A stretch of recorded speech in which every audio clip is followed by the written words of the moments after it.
रमेनी 37 की विस्तृत व्याख्या देखेंगे। तो शीर्षक है जीव ही श्रेष्ठ हर वही राम है। रमेनी 36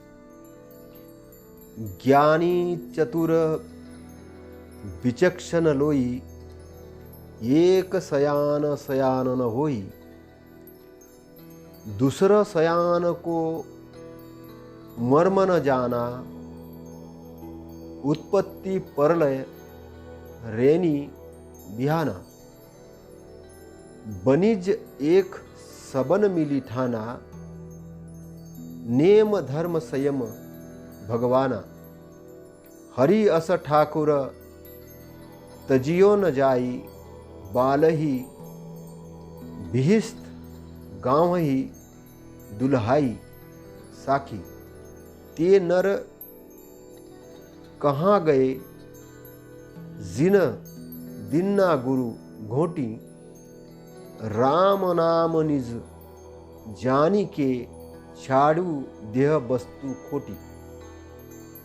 इसका भावार्थ है, हे ज्ञानियों, बुद्धिमानों तथा सूक्ष्मदर्शियों, यह कहना कि सत्ता केवल एक ही तत्व की है सच्चाई नहीं है। जड़ चेतन से पृथक जो दूसरे ईश्वर की कल्पना कर ली गई है, उसी के द्वारा उत्पत्ति प्रलय और रात दिन होते हैं। यह ईश्वर के रहस्य को न समझना ही है। जीव से अलग एक ईश्वर मानकर सभी मतवालों ने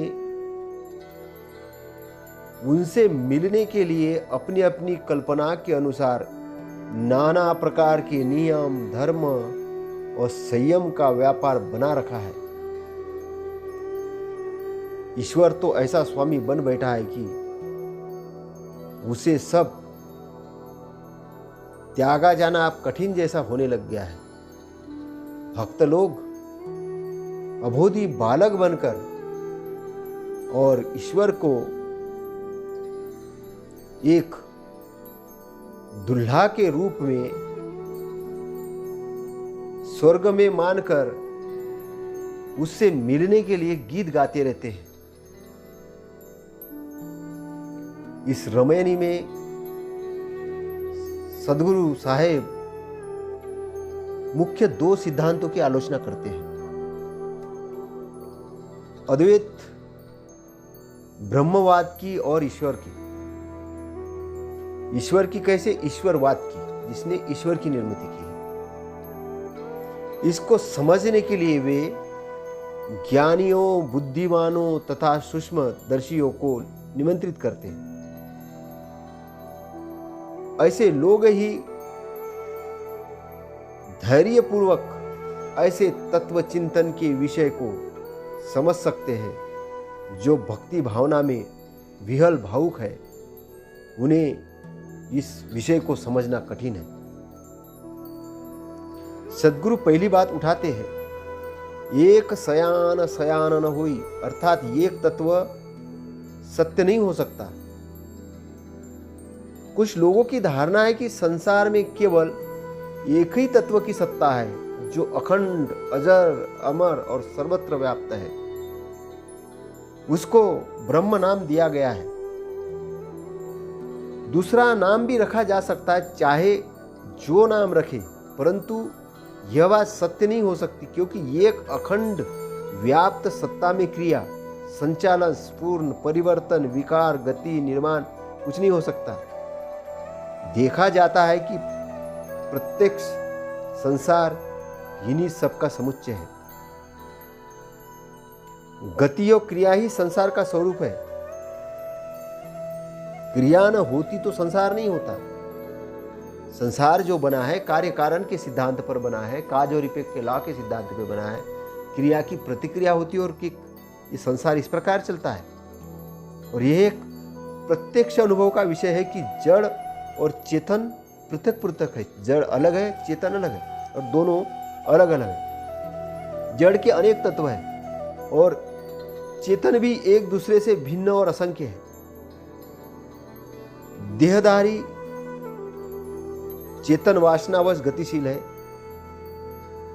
तथा अनेक जड़ तत्वों के सूक्ष्म कण निरंतर गतिशील है। जो देहधारी है चेतना के वश में होकर गतिशील है, दौड़ रहा है इधर से उधर, इधर से उधर। और जड़ तत्व के भी अनेक सूक्ष्म जो कण है, जड़ तत्व जो दिखते हैं आपको, उसके भी सूक्ष्म जो कण है वो गतिशील है। और इनके बीच अबाध गति से सृष्टि चल रही है। सृष्टि चल रही है, सृष्टि स्थिर नहीं है, अबाध गति से चल रही है। इन सारी बातों को मिचकर कहना कि सत्ता केवल एक ही तत्व की है, अपने आप में एक हास्यास्पद जैसी स्थिति है। सर्वत्र एक ही खंड तत्व के व्याप्त होने पर दूसरे की सत्ता नहीं हो सकती। और प्रत्यक्ष है कि सत्ता अनेक है।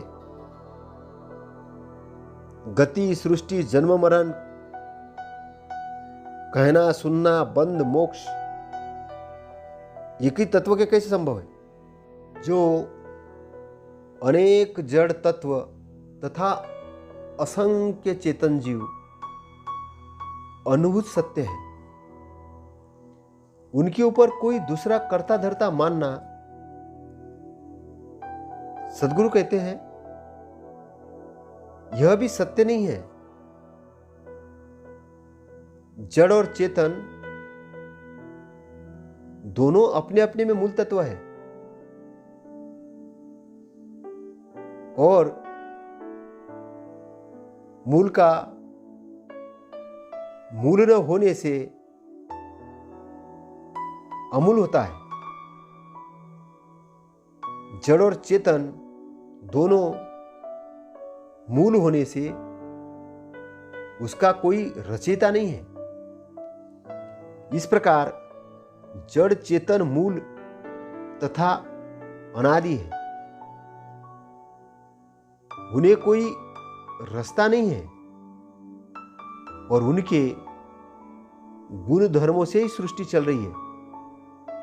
फिर तीसरे ईश्वर की कल्पना क्यों की जाए कि उसी से उत्पत्ति हो रही है, प्रलय हो रहा है और रात दिन हो रहे हैं। जहां तक आत्मकल्याण या स्वयं कल्याण के लिए ईश्वर की कल्पना का प्रश्न है, वह हमेशा दुर्बलता ही उत्पन्न करेगी।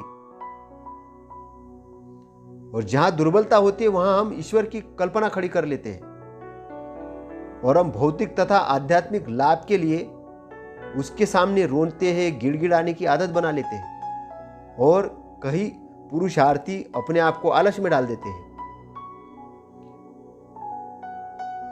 कि वही सिद्धांत मनुष्य के लिए कल्याणकारक है, जो उन्हें उनके अपने कदमों पर खड़ा करता है, उन्हें स्वावलंबी बनाता है। ईश्वरवादी हमें परावलंबी या परामुपेक्षी बनाकर दुर्बल करता है।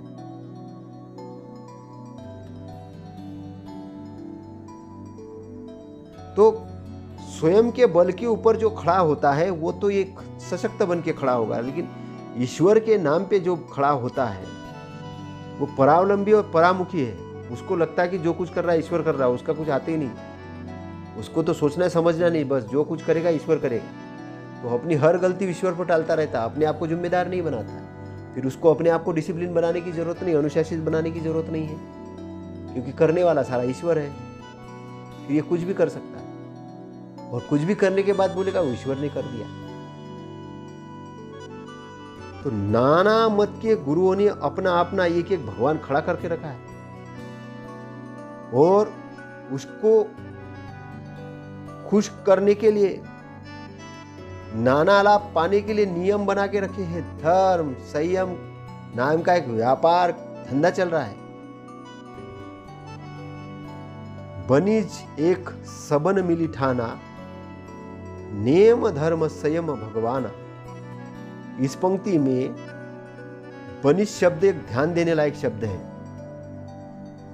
ईश्वर एक धार्मिक व्यापार बन गया है, एक धंधा बन गया है। ईश्वर के नाम पर करोड़ों रुपए, अरबों रुपए का चढ़ावा चढ़ाया जाता है। ईश्वर के नाम पर भोग लगता है। आपने कभी देखा होगा ना, मूर्ति को दूध पिलाते हैं, मूर्ति को क्वारंटाइन करते हैं, बोले इसको सर्दी लग गई है। डॉक्टर तपासने के लिए भी आता है, बोले मूर्ति को डॉक्टर तपास रहा है, उसका टेम्परेचर पता कर रहा है। ईश्वर के नाम पर रास रंग करते किया जाता है। और कई मंदिरों के अंदर में पुरातन काल के इतिहास में आप देखेंगे कि उसमें वेश्याओं का बड़ा नृत्य होता था और कुछ ऐसे ऐसे क्रियाक्रम ईश्वर के नाम पे होते थे कि उनको देवदासियां बोला जाता था। देवदासी शिव के साथ, इसके साथ, उसके साथ कन्याओं की शादी करके वहां के जो पुरोहित थे उनके साथ अनैतिक कर्म करते थे। तो ये सब ईश्वर के नाम पे होता था। उसी प्रकार ईश्वर के नाम पर मुसलमान ऊंट, गाय, बकरे, मुर्गे काटते हैं। ईश्वर के नाम पर हिंदू भैंसे, बकरे, मुर्गे, सुअर आदि काटते हैं। ईश्वर के नाम पर एक मजहब वाले दूसरे मजहब वाले का द्वेष करते हैं और एक दूसरे को मारते हैं। ईश्वर के नाम पर बड़े बड़े चंदे और सांप्रदायिक भावना भड़काने का काम बड़े जोरों शोरों से चलता है। और ईश्वर के नाम पे राजनीति में चुनाव लाए जाते हैं। ईश्वर के नाम पर बड़ी बड़ी जागीरें खड़ी कर दी जाती, बड़े बड़े मुकदमे चलते हैं। फिर ईश्वर का नाम ही लेकर चोर चोरी करता है, डाकू डाका डालता है। ईश्वर का नाम लेकर साहूकार बिस्तर पर जाता है और ईश्वर के नाम पर चोरों से बचाता है। बड़े बड़े पाप करके ईश्वर के नाम पर छूटने के लिए ईश्वर के नाम पर प्रार्थना की जाती है। सारा दुराचार कहकर कह दिया जाता है हम तो कठपुतली है ईश्वर की, वो सूत्रधार है, उसने किया है, वो हमें नचाता है, हम वैसे ही नाचते हैं। अंत हमारे द्वारा जो कुछ हो रहा है ईश्वर ही करता है। ईश्वर का नाम लेकर सारे के सारे गोरख धंधे करने का काम शुरू होता है। ईश्वर का नाम लेकर तांत्रिक, फलित ज्योतिष, सोका, ओझा, पंडे, पुजारी आदि समाज का वंचन करने का काम करते, गुमराह करने का काम करते हैं। अन्य व्यापार फेल हो सकते हैं किंतु ईश्वर के नाम का व्यापार कैसा फेल होगा? क्योंकि भावना से जुड़ा है और उसी भावनाओं ने मनुष्य को दुर्बलता की तरफ मोड़कर उसका शोषण किया है। जितना ईश्वर के नाम पे जो गटर मस्ती चल रही है, ईश्वर का नाम ले लेके, ईश्वर का नाम ले लेके, एक ने कहा कि हम ईश्वर के नाम पे सब करते हैं और साल के अंत में मंदिर में जाके दान देते, हमारे पूरे दुष्कर्म नष्ट हो जाते। एक ने कहा हम तो भागवत करते हैं ईश्वर के नाम पे। क्या करते भागवत में? एक कथावाचक को बुला लेते हैं और माफी मांग लेते हैं अपने साल भर के क्रियाक्रम के लिए। तो ईश्वर ने मानव मात्र का कल्याण करने के बजाय अकल्याण करने का काम किया है, क्योंकि ईश्वर एक सोची समझी एक ऐसे दिमाग की उपज है जिसने मानव मात्र का ही नहीं, पशु पक्षियों का और उन मुख बगिर जानवरों का भी गला घोट दिया है।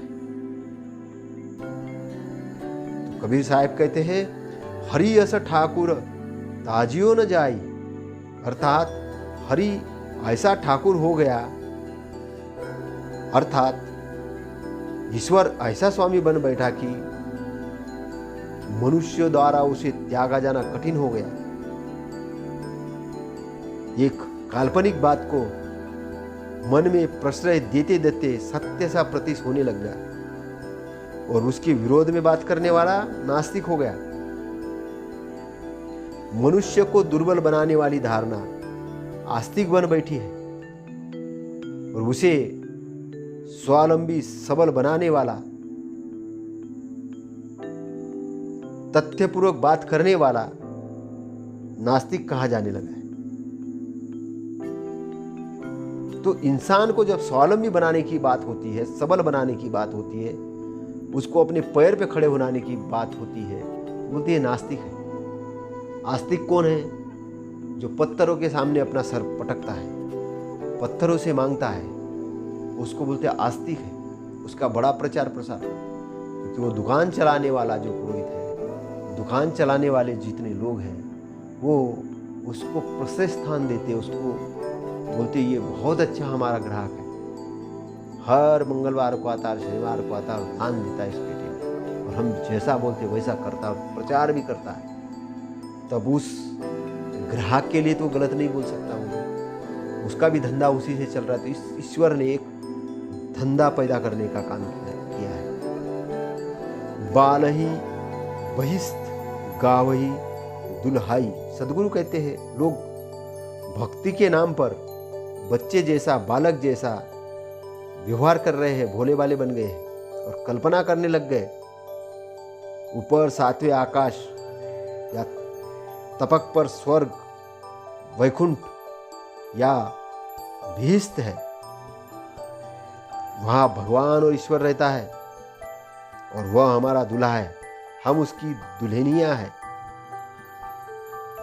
ईश्वर भक्त लोग दुल्हन बनकर उस काल्पनिक स्वर्गस्थ का दूल्हे से मिलने के लिए गीत गाते हैं, प्रार्थना करते हैं, वंदना करते हैं। लेकिन सबल चेतन पुरुष होते हुए भी अविद्यावश दुर्बल दुल्हन बन गए हैं। स्वरूप बोध एवं स्वयं के बोध के मार्ग में यह भावना महाविघ्न कारक एवं कुसंस्कार बन गई है। सदगुरु ऐसे लोगों पर करारा व्यंग करते हुए कहते हैं, ते नर कहाँ गए जिन दिन्ना गुरु घोंटी। अर्थात उन मनुष्यों की स्थिति कहाँ हुई जिन्हें नाना मत के गुरुओं ने अपने स्वरूप से भिन्न किसी कल्पित वस्तु की चाशनी घोलकर पिलाई थी। अपने चेतन स्वरूप से अलग ईश्वर मानकर उसकी वंदना प्रार्थना एक सात्विक भावना को जन्म देती है। एक क्षणिक आनंद एवं सात्विक मनोरंजन हो जाता है, परंतु पूर्ण संतोष, पूर्ण तृप्ति एवं जीव की स्वरूप स्थिति उसमें होना असंभव है, क्योंकि स्वयं को भिन्न ईश्वर केवल कल्पना है, केवल मन की अवधारणा है। तो स्वयं को भिन्न मान के ये हमारे से एक भिन्न एक ईश्वर है, उसकी कल्पना करना है। और कल्पना करना एक ये मन की अवधारणा है। इसलिए सदगुरु साहेब अंत में कहते हैं, राम नाम निजो जानू के छाड़ी देव वस्तु खोटी। अर्थात राम, भगवान, ईश्वर, ब्रह्म जितने चेतन परक नाम लिए जाते हैं, उनकी चरितार्थता तुम्हारे में ही हो सकती है, तुम्हारे अपने अंदर में ही हो सकती है। सदगुरु कहते हैं, हे जीव, राम नाम निजु जानू के, तू राम ही ऐसा नाम अपना ही समझ। तू ही राम है और तू ही भगवान है, तू ही ईश्वर है और तू ही ब्रह्म है। तुमसे श्रेष्ठ कौन हो सकता है? तूने ही तो ईश्वर ब्रह्म जैसे नाम रखे हैं और तू ही सारे ज्ञान विज्ञान का विधान है।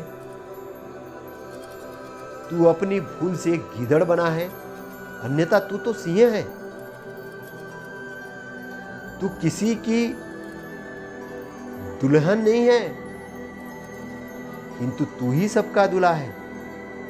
यदि राम ईश्वर ब्रह्म तुझसे अलग है तो वह सब तेरी कल्पना होने से ही उसका तू ही दूल्हा है, क्योंकि तूने ही उसकी कल्पना की है। वस्तुतः तू ही राम है, भगवान है, ब्रह्म है। तू ही अपने को श्रेष्ठ समझ और अपने आप में तृप्त हो। कबीर साहब ने यहाँ पर सम्राट की कल्पना की है, जीव के प्रति सम्राट की कल्पना की है कि तू अपने स्वामित्व को जान। तू अगर अपने स्वामित्व को प्राप्त करता है, तू अपने स्वामित्व को जानता है, तो तू ही तेरा स्वामी है, तू ही तेरा मालिक है। तू ही अपने आप को अनुशासित कर, अपने आप को सतपथ पे लगा, अच्छे मार्ग पे लगा। तेरा तारनहार तो खुद ही है, तेरा तारनहार तेरे अंदर ही बैठा है और तेरा चेतन वही तेरा तारनहार है। क्यों भटक रहा है तू ईश्वर के नाम पे, स्वर्ग के नाम पे, ज्योतिषों के नाम पे, और क्यों अपने आप को गुलाम बना के रखा है, दीनहीन बना हुआ है। तू दीनहीन बनना छोड़, तू सम्राट है, और तू सम्राट है, तू अपनी गति आप है। तू ही अपना उद्धार करता है, तू ही अपना मालिक है, और तू अपने आप को सही रास्ते पे लगा, सही डिसिप्लिन पे लगा, अनुशासन पे लगा, तो तेरा भला करने वाला तू ही है। तो कबीर साहब ने बड़ी महिमा दी है इंसान को, बड़ा सम्मान दिया है। इतना बड़ा सम्मान कबीर साहब की तरफ से देने का कारण क्या? कबीर साहब खुद एक ज्ञानवान व्यक्ति है, जागृत व्यक्ति है, सद्गुरु है। तो आपका मालिक आप ही है, ईश्वर नहीं है आपका मालिक। कोई ब्रह्म आपका मालिक नहीं है, कोई ब्रह्मा मालिक नहीं है, कोई शास्त्र पुराण आपके मालिक नहीं है। आपका चेतन, आपकी स्वरूप स्थिति आपका मालिक है। जब आप अपने मालिकत्व को पा लेते हो तब आप आज़ाद हो जाते हो और आप शूरवीर हो, आप सिंह समान हो, आप एक बलशाली व्यक्ति हो, ऐसा कबीर साहिब कह रहे हैं। छुपा हुआ वित्त बीजक के अंतर्गत रमीनी 37। छुपा हुआ वित्त, छुपा हुआ धन। एक सयान सयान न होई, दूसरा सयान न जाने कोई, तीसरा सयान सयान न खाई, चौथे सयान जहा ले जाई, पचये सयान जो जाने कोई, छठिये माँ सब गयल बिगोई, सतिया सयान जो जानहु भाई, लोक वेद मो देव दिखाई, साखी बीजक वित्त बतावे, जो वित्त गुप्ता होई, ऐसे शब्द बतावे जीव को, बुझे बिरला कोई। एक ही अद्वैत ब्रह्म की सत्ता मानना सत्य नहीं है। इस प्रत्यक्ष अनुभूत जड़ चेतना आदि जगत के ऊपर दूसरा कर्ता मानने की बात एक अनुमान है, न कि उसे कोई जानता है। तीसरा सयान अर्थात राग द्वेष मोह जो माया का प्रपंच है, इसकी श्रेष्ठता मानकर इसमें आसक्त होने से मनुष्य अपना सयानपन, अपनी समझदारी को नष्ट कर देता है। चौथा सयान चतुष्ट अंतकरण है, या मन चित्त बुद्धि के बाद चौथा जो आता वो अहंकार है। इस अहंकार की श्रेष्ठता जीव को भ्रम में ही ले जाती है। जो लोग 5 विषयों तथा उसके भोगों को ही श्रेष्ठ मानते हैं, वे अधिक भोले हैं। छठे मन के चक्कर में पड़कर तो सब अपने आप को ही खो चुके हैं। हे भाई, यदि तुम लोग सातवें को जीव श्रेष्ठ मानते हो तो मैं उसे लोक तथा वेद दोनों से प्रमाणित करके दिखा दूंगा, अर्थात बोध करा दूंगा। बीजक उस धन को बताता है जो कहीं जमीन आदि में गाड़कर गुप्त रूप से रखा हो। उसी प्रकार इस बीजक ग्रंथ के शब्द जीवरूपी धन को बताते हैं जो शरीर में गुप्त रूप से विद्यमान है, परंतु उसे कोई विरला ही समझता है।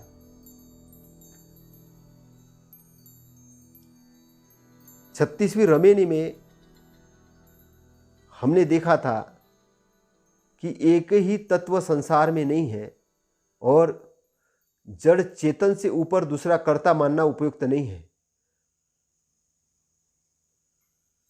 और एक शयान तथा दूसरा शयान के निराकरण को इस 37वीं रमेनी भी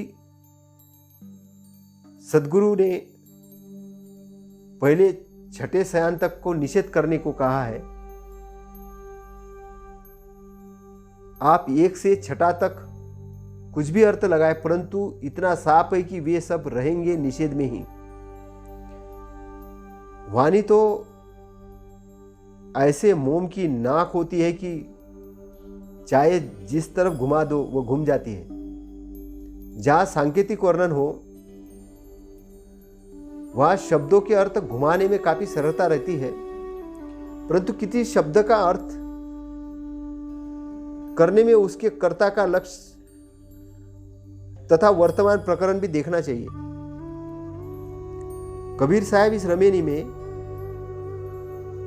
1 से 6 तक के सांकेतिक विषय को शयान श्रेष्ठ एवं सत्य नहीं मानते, किंतु 7वें को वो सत्य मानते हैं, जिसकी प्रमाणिकता के लिए वे लोक तथा वेद दोनों के प्रमाण देने के लिए उपयुक्त है। इसी को वे खुलकर साखी में बताते हैं कि वह जीव है। पहले और दूसरे विषय में 36वीं रमेनी में बहुत कुछ कहा गया है। हम तीसरे शयान से लेते हैं। तीसरा शयान शयान ही खाई। सदगुरु कहते हैं कि तीसरे शयान ने शयान को ही खा लिया। शयान का अर्थ होता है समझदार, वृद्ध, श्रेष्ठ आदि। यहां शयान का अर्थ सत्य भी है। यहां तीसरा शयान का अर्थ उन सारी 3 बातों में से है, किसी को त्रिपुटी के लिए होगा, जिसको जीव का परम सत्य लेना और अपने अज्ञान का प्रदर्शन करना ही है, जैसे कि काम को क्रोध लोभ आदि। ये मूल पद में जो है तीसरे को शयान यो सत्य मानना है, उसका शयानपन यो उसकी समझदारी समाप्त हो जाती है। त्रिगुणात्मक माया प्रपंच को ही परम सत्य मान लेते हैं, उसकी बुद्धि मारी जाती है। चौथे शयान जहां ले जाए, अर्थात चौथे में अपना शयानपन दिखाने से वह भी हमें उसी भ्रम में ले जाता है। यहाँ चौथे से मन, चित्त, बुद्धि, अहंकार का चतुष्टय लिया जा सकता है। जो लोग विषयों में मनन, चिंतन, निश्चय एवं कर्तुति में ही सदैव लगे रहते हैं और बुद्धि विलास में डूबे रहते हैं, वे भ्रम में है। चौथे से केवल अहंकार ही लिया जा सकता है। ज्ञान चौथी में आया है, चौथे वो ना मह जाई, राम का गधा होय खर खाई। मन, चित्त, बुद्धि के बाद चौथा अहंकार है। जब किसी विषय का मनन, चिंतन एवं निश्चय परिपक्व होता है, तभी उसमें अहंकार होता है। मन से मनन, चित्त से चिंतन एवं अनुसंधान तथा बुद्धि से निश्चय होता है, तब जाकर उस विषय में अहंकार होता है। जो लोग बुद्धि विलास तथा संस्कारों में अहंकार कर लेते हैं वे उसी प्रकार भ्रम में जाते हैं और इसके पहले वाले भ्रम में रहते हैं। इस प्रकार संस्कारों में अपना तादात्म्य करने वालों को अपने स्वरूप का ज्ञान नहीं हो सकता।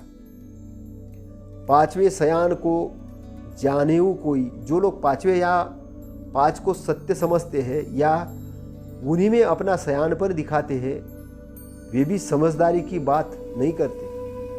पांच के अर्थ में यहाँ पांच विषय या पांच ज्ञानेंद्रियों के भोग को लिया जा सकता है जो अत्यंत प्रासंगिक है, जो कान, त्वचा, आँख, जीभ तथा नाक इन पांच इंद्रियों से क्रमशः शब्द, स्पर्श, रूप, रस योग गंध में आसक्त है और इन भोगों को ही परम सत्य मानकर इनके भोग में अपनी सयानी समझदारी दिखा रहे हैं। उन्हें अपने स्वरूप का ज्ञान नहीं हो सकता। छठवें माँ सगल गयो बिगोई, यहाँ छठा मन है। विजक में जहाँ कहीं भी लाक्षणिक रूप में छ या छठा कहा गया है प्राय मन का अर्थ है।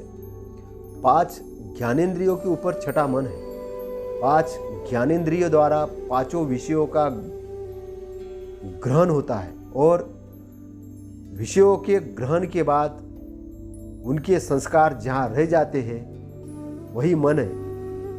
इसलिए बौद्धों ने पांच ज्ञानेंद्रियों के साथ छठे मन को लेकर षडायतन कहा है। ऊपर कहा गया कि बीजक में लाक्षणिक अर्थ में छठा का अर्थ मन होता है। इसलिए कुछ उदाहरण लेते हैं। छठा माह दरस सो पावे, अर्थात वह मन में दर्शन पाएगा। छठी तुम्हारी हव जगा, छठे मन में तुम्हें अहंकार जगा। छप्पर बाचे घर चरे, पांच ज्ञानेंद्रिय तथा छठे मन के ऊपर जो जीव है वह बच गया, उसका कल्याण हो गया और अहंकार का घर जल गया। इस रमेनी में है छठये माँ सब गयल बिगोई, अर्थात मन के चक्कर में पड़कर सब नष्ट हो गए। मनुष्य का मन अधिक विकासशील है, उसका संयम हो तो मनुष्य महान हो जाए और उसका दुरुपयोग हो तो मनुष्य का पतन हो जाए। संसार में ज़्यादा यही देखा जाता है कि लोग अपने मन में उलझे हैं। इसलिए सद्गुरु कहते हैं छठे माँ सब गयल बिगोई, मन के भंवर में पड़कर सबने अपने को खो दिया है। मन के कुहासे में जीव अपने स्वरूप को नहीं पहचान रहा है। सतिया सयान जो जानहु भाई, लोक वेद मो देव दिखाई। पांच ज्ञानेंद्रिय, छठा मन और इनके ऊपर सातवां जीव है। सद्गुरु सातवें को अपना विधिव्याक एवं प्रतिपाद्य विषय मानते हैं। उसे वे लोक तथा वेद के प्रमाणों से दिखा देने की प्रतिज्ञा करते हैं। अगली साखी में उनका प्रतिपाद्य विषय जीव है और उसी की तरफ सतिया कहकर पहले संकेत है। जीव की प्रामाणिकता के विषय में लोक और वेद दोनों प्रमाण हैं। लोक में देखा जाता है कि जब जीव शरीर छोड़ देता है तब अनाड़ी से अनाड़ी लोग भी मृत देह को जलाकर, गाड़कर या पानी में फेंककर उसका त्याग कर देते हैं। जहाँ तक जीव की उपस्थिति और अनुपस्थिति का बोध है पशु पक्षी को भी हो जाता है। यहाँ वेद का अर्थ शास्त्र प्रमाण से है। शास्त्रों में यह बातें जगह जगह भरी है कि देह जीव से पृथक है और नित्य है। जो जीव है, जीव देह से पृथक है यह नित्य है। बीजक वित्त बतावे, जो विद गुप्ता होय, ऐसे शब्द बतावे जीव को, बुझे बिरला कोई। यह साकी उस ग्रंथ का प्राण तत्व है। इससे यह भी सिद्ध होता है कि सद्गुरु ने इस ग्रंथ का नाम बीजक रखा था और उस नाम की परिभाषा इस साकी ने स्वयं कर दी। पुरातन काल में जब धन को गाड़ के रखते थे तब उस पर उस सांकेतिक चिन्ह के द्वारा कुछ प्रमाण होता था। उसका थोड़ा हम उदाहरण के साथ समझेंगे। एक सेठ ने करोड़ों रुपए का एक स्थल में गाड़ कर रख दिया। अपने बीजक सांकेतिक शब्दों में लिख दिया, चैत्र शुक्ल पूर्णिमा के मध्याह्नीय 60 फीट ऊंचे शिवालय के अंतिम शिखर पर धन रखा है। सेठ के मर जाने पर उसके लड़के ने बहुत दिनों के पश्चात उस बीजक में उपयुक्त वाक्य पढ़ा। बीजक का मतलब एक सांकेतिक चिन्ह है ना, उसमें उपयुक्त वाक्य पढ़ा, बिना विचार किए रुपए के लिए शिवालय का शिखर तोड़वा दिया, परंतु उसको धन न मिला। कुछ दिनों के बाद एक महात्मा आए, उस बीजक के वाक्य को देखकर थोड़ा विचार करते ही उनको समझ में आए। उन्होंने सोचा, यदि शिवालय के ऊपर सेठ ने रुपए रखवा लिए तो इतना ही लिखता, शिवालय के शिखर में रुपए रखे हैं। महीना, पक्ष, तिथि ऊपर और शिवालय की ऊंचाई लिखने की आवश्यकता क्या थी? यथेव विचार से यह सिद्ध हुआ, चैत्र महीने शुक्ल पक्ष पूर्णमासी के दोपहर को 60 फीट ऊंचे शिवालय के शिखर की परछाई जहां जावे वही धन होगा।